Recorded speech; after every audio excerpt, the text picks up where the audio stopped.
The next category is called bristle brushes, and they are trying to simulate traditional media brushes. So if you go in there, you will find this one as a default one already coming up. Just have to pick a color, a stroke color for it, maybe something like that, and choose the brush tool, of course, paintbrush tool.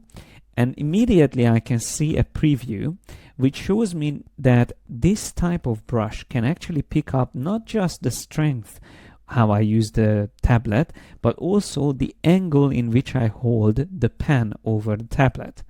Once again, these are things that you won't be able to use if you are working with a mouse. You will need to have a tablet, a drawing tablet. So why is this useful?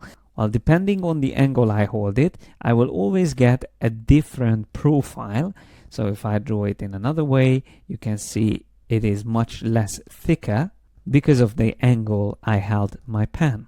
These type of brushes are quite nice and soft. That's what I like in them.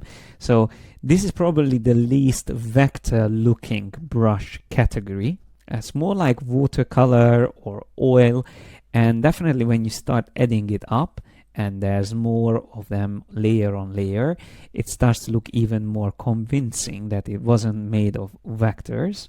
The only problem with them is that if you use them a lot, it can get quite slow to compute and to scale them, or to just generally work with them. So try to use it sparingly. But what they are great for is drawing hair, for example, or fur.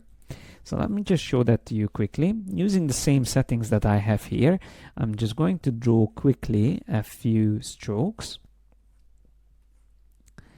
And as you can see, this could be the base or the foundation of hair, someone's hair, but it could also be a monster, a furry monster. And I actually created the face already here. Let me just put it on top of it and bring it forward.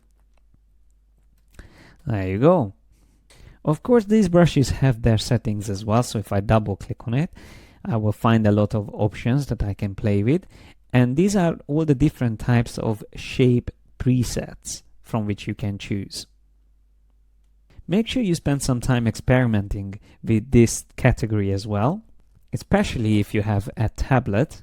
But don't ignore them even if you just have a mouse, because you can still use it. You might not be able to make use of all its settings, but they are still great fun to work with.